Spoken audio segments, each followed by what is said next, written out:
We're broadcasting from the Middle Tennessee Electric Studios. Visit MTE.com. Middle Tennessee Electric, serving to make life better since 1936. This is a WGNS Action Line. Talking with Rutherford County newsmakers since 1947. This is a WGNS Action Line. Now your host, Scott Walker. Our guest today in studio from MTSU, Dr. John Villanova, Assistant Professor in the Department of Physics and Astronomy and Associate Director of Research on the QRISE Center. Tell us what the QRISE Center is. Thanks for having me this morning. QRISE stands for Quantum Research, Interdisciplinary Science, and Education Center at MTSU. And it's part of the Quantum Initiative at MTSU to educate students and prepare them to be a part of the new national quantum ecosystem. So what made you want to go this direction, once you graduated college and all that good stuff? So quantum physics is kind of wild. There are a lot of unexpected things. In our usual daily lives, we think of classical physics. There's a particle, it has a position, it has a speed. In quantum physics, particles can behave as waves, and there's interference, and there's a lot more interesting kinds of resulting properties in materials. So I was very intrigued to do fundamental and novel research in that direction. So what is some of the latest research that you have done there? So I'm in quantum materials, so finding materials that have the electronic or collective properties that give rise to a technology that we can produce from these kinds of low-dimensional systems. I was working on quantum spin liquids, something that behaves like a magnet, but if you cool it down to low enough temperature, even down to zero temperature, it actually fails to order like a magnet. That was very surprising, and it's something that is a bit controversial even today. Is that something you expected to see once you initially started that project? Sure, yes. So I'm a computational physicist, and so the theoretical predictions for quantum spin liquids were pretty well established, but nothing experimental. And so kind of computational physics bridges that gap between the theoretical and the experimental side, where people are trying to look for signals of quantum spin liquids but hadn't found any yet. So are there a lot of, breakthroughs that come from MTSU, that come from your department that you're seeing? Yes, and especially with our collaboration with other entities. For example, at part of QRISE, we have a $2 million grant with the Department of Energy working with Oak Ridge National Lab. And so there's a lot of really groundbreaking research coming out of collaborations with MTSU and ORNL and our other partners in the Middle Tennessee region as well. Oak Ridge is a fascinating place. Have you had the chance to actually go inside some of the labs there? Yes. Actually, I was a postdoc at Oak Ridge before coming to MTSU. And the scale of the lab is kind of surprising and very exciting. And I think, your reaction to that and my reaction when I got there is part of the reason why part of educating students involves sending them to kind of work with the national labs. We will send students this summer to Oak Ridge National Lab as part of that kind of educational and research experience for students to prepare them to contribute to quantum. Oak Ridge's history is fascinating. I mean, it didn't used to even be on the map years ago. It's kind of wild. Now, when you first enter Oak Ridge, do they still have the big gates that they used to have, the big guard towers and everything? Oh, certainly, yeah. So I think they moved beyond the guard tower now. It's kind of like a pavilion. And yeah, you stop and wait for them to search your vehicle if you're chosen randomly. And yeah, there's high security because they're doing frontier research there. Yeah, I guess some of the top research in the nation is done out of there.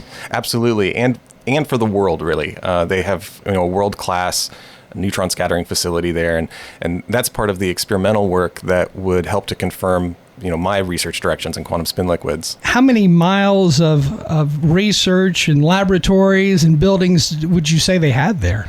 Oh, goodness. I mean, it's on a full reservation. It's 6 miles from the gate to kind of the main part of the campus. So I guess it's something like 20 miles by a few miles in size. It's crazy, isn't it? Yeah, it's impressive. So when you look at that and then look at MTSU's involvement in research there, I mean, that alone is fascinating and surprising, I think, for a lot of people.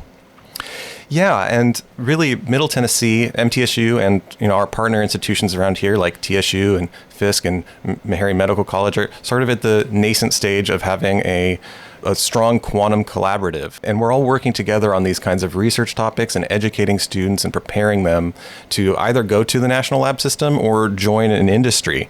And that's part of what we're doing at QRISE, is to develop industry partners as well, like MTE and EPB. For a student, in order to get approved to go there to Oak Ridge and help with some of the research and everything, do those students have to go through background checks just like anybody else?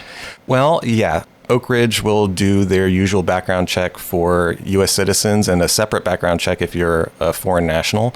But that's, routine. You submit your information and then you wait a few weeks to a month. And then they say, yes, you're welcome to come to the lab if you have a bona fide research purpose. What is the most interesting thing so far you have worked on overall? Not just at Oak Ridge, but just overall in your years? Oh, well, I think I have to say the quantum spin liquids, but I have a special place in my heart for topological materials. These are systems that are ordinary insulators, for example, like rubber. It's just a hunk of material that insulates. But actually, because of quantum physics, you can look at the electronic band structure of the material and find out that there are protected states that you're guaranteed to have on the surface. So it's like rubber if it conducted on the surface, and those are called topological insulators. And that was quite mind-bending and also very exciting because it was theoretically predicted before it was experimentally found. What do you foresee in the future being discovered or proven, or along those lines? What are things that you hope to see in the future, over the next 20 years or so? So it's difficult for me to say, oh, this is the exact direction within physics that's going to produce something that is this kind of result. However, on the quantum technology front, that's quite exciting because we're at the beginnings of being able to deploy quantum computers, which could solve problems in hours that would take a classical computer decades. We're at the beginning of using quantum technology to sense minute quantities of materials, chemicals or diseases.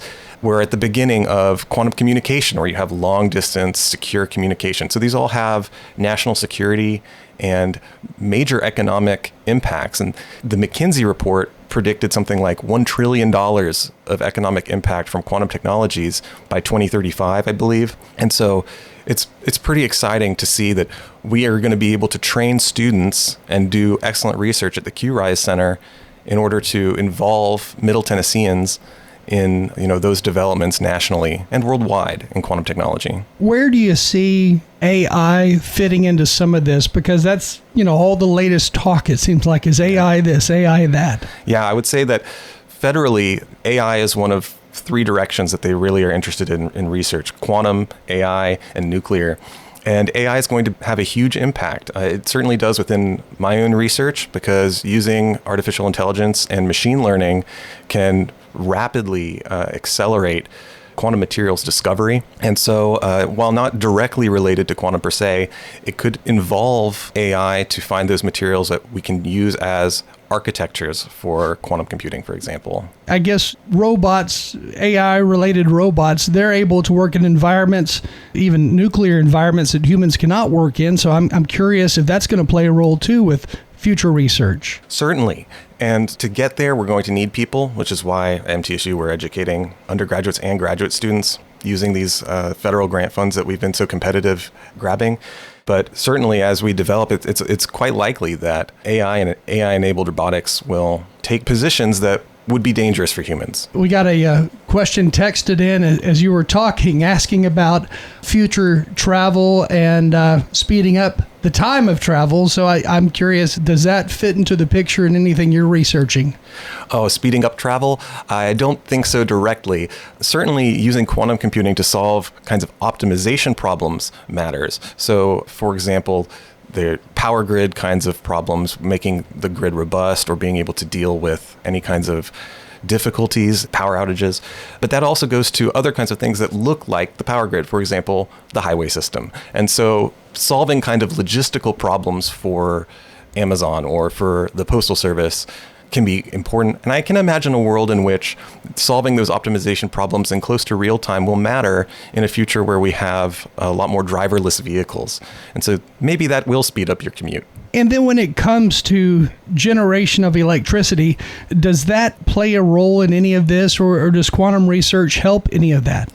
So quantum research definitely will help in the direction of having an efficient power grid and a robust power grid, finding materials that are useful in those kinds of particular cases, whether you have a nuclear reactor and you want to have better alloys or better concrete or something along those lines. Materials discovery will be accelerated by taking advantage of quantum computing. Additionally, there's sort of, in my field of theoretical condensed matter physics, a holy grail of high temperature superconductors, and we don't fully understand them. It's termed in the literature as unconventional superconductivity. And if we could find a higher temperature superconductor, then you'd have, no resistance, highly efficient transmission of electricity across the grid. It sounds like quantum research as a whole really is going to filter out into a lot of different sectors across the nation. It seems like it could really play a role in a lot of different industries. Absolutely. Basically, that's the case with any kind of technology. And so we're doing basic research here at MTSU, which is not to say low-level research. It's just that we're doing research in directions that can have that kind of broad impact across many different fields. So when it comes to doing research and being a professor at the university, how do you go about finding the time to do each? Oh, it's so difficult. But of course, MTSU is quite supportive of their new research faculty. And so you just have to split that time. And it's not like you're working an 8-to-5 job. But of course, the nice thing is, this is something that I want to do. I'm very interested in quantum physics. So it's sort of fun to do that in the evenings. It's fun to do that during the day. And it's also really nice to be able to combine research with education. There are, of course, physics classes that I teach, but also to involve students in that research directly is really rewarding. And I guess the outcome of the research, that could potentially equal more dollars to generate for the university to do more research, to bring on more students, to grow, all of those things. Absolutely. And part of that is being competitive for grants, and the QRISE Center has been very successful under Dr. Hannah Terlecka. QRISE associated faculty have brought in over $8 million in federally competitive grants in the last few years, but also looking forward, it could bring in money in the sense that we will partner with nearby industry partners, MTE, EPB, IonQ, and be able to commercialize perhaps some of our developments within quantum technologies. Going back just a second, you were talking about how Middle Tennessee Electric is involved in some of the research there. How does that fit into the picture with everything that you're doing? How does MTE fit into this whole picture? So MTE is very supportive and very interested in supporting quantum at MTSU. And so while I'm directly a computational physicist, I haven't worked directly on optimization problems, but I'd be very interested in doing that. And part of the benefit is I don't necessarily have to be on that specific thrust in order to have MTE feel supported and be able to work with the problems that they have. We have an interdisciplinary science center. And so people in the math department or the computer science department can engage in those optimization problems that are especially of interest to electrical companies. When it comes to defense of the U.S., how does that play a role in all of this research? Yes. So while I don't know of anyone in the physics department that has a defense-associated grant, certainly development of technologies and development of materials will have a strong impact. And you see solicitations from the Department of Defense and the Army and the Air Force all the time on these kinds of directions, because superior materials means that you have superior electronics and more robust military hardware. Additionally, within quantum computing in terms of solving complex optimization problems, quantum sensing in terms of identifying dilute threats within the water or the air, and then quantum communication will be critical for communicating among our military securely. And so, yes, there's a lot of national security implications for quantum technologies. When you look at the United States and all the different countries out there, where do you see the U.S. as far as leading the pack in technology and research? I mean, do we lead, or are there other countries that are maybe even ahead of us? I think that we lead on really all three of the primary fronts that the federal government is emphasizing in quantum, AI, and nuclear. And our lead in AI is very strong because of Silicon Valley, and sort of China is trying to catch up there, and there's some question about whether they'll import NVIDIA chips and whether that's a good idea or not. But they're quite far behind in that point, even though they're the next runner-up. Within basic research in quantum, the strong support from the federal government has been important all the way up until this point. And you've heard of possible cuts to a lot of federal agencies in basic research. And I think that's perhaps a bit dangerous to do. We don't want to squander our substantial lead over the world. You hear different stories from other countries, from news services and whatnot, and you have to wonder, is what you're hearing, is it just propaganda to make that country look as if they are possibly beating the U.S. in technology? Certainly from certain countries that have a rather less democratic kind of government, it does appear to be a level of propaganda. Partners in Europe are doing excellent research at their national lab systems in quantum. And it's important to work among everybody in the United States, to grab U.S. talent from everywhere, including Middle Tennessee, and to work internationally in a collaborative sense with our allies. I think you may have seen recently there was this sort of funny Russian robot that just kind of fell over. Yeah, there's a level of propaganda within kinds of scientific advancement from these other countries. So what is the next thing you'll be working on as we close out this morning? So I'm working on a project with a student on ultramagnetism. It's a new type of magnetism that is not like the ferromagnet on your refrigerator, and it's not like an antiferromagnet, which has no net moment. It has something kind of in between. It's an unusual type of quantum magnetism, and hopefully I'll work with that student and send him to Oak Ridge this summer as part of our Tennessee QMAT Renew program with the Department of Energy. Magnets. When you talk about magnets in general, is that where some of our future, the power for vehicles, the power for other types of things like that, does it lie in the research of magnets? I'm not entirely sure about in the vehicle front, but certainly the kind of frontier research on quantum magnets is critical, because they're going to be a platform on which that you can use for quantum computing, or they're going to be the platform for having these kinds of robust topological states that you can manipulate for other kinds of electrical purposes. I could imagine there could be some kinds of new circuitry within a vehicle, for example, based on these kinds of new devices that arise from quantum materials research. And if anybody would like to learn more, what should they search online? What should they search? Certainly look at MTSU's QRISE Center to find out more about what we're doing at MTSU, and search for National Quantum Initiative to see what the federal government views as critical directions in quantum. When you search that, does it talk about MTSU's role at Oak Ridge and everything, and MTE's involvement?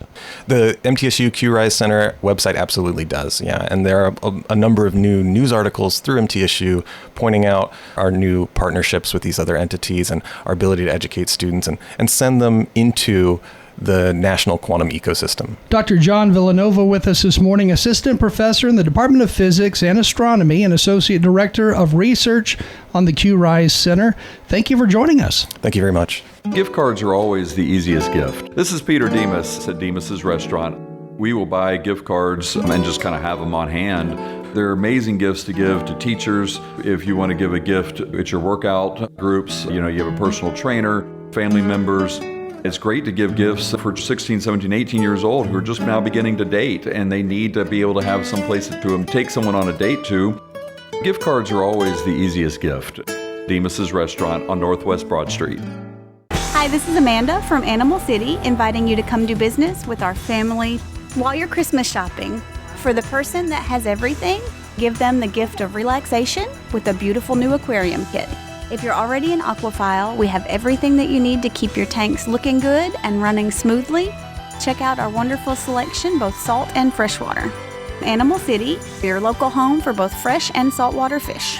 Animal City, 919 Northwest Broad Street in Murfreesboro. This message brought to you by the Central Tennessee Regional Solid Waste Planning Board. Visit RecycleRightTN.com for tips, ideas, and locations on where to recycle near you. That's RecycleRightTN.com. Recycle right, it's all on you. Don't be trashy, recycle classy, recycle right, Tennessee. Go to RecycleRightTN.com. Recycle right, Tennessee.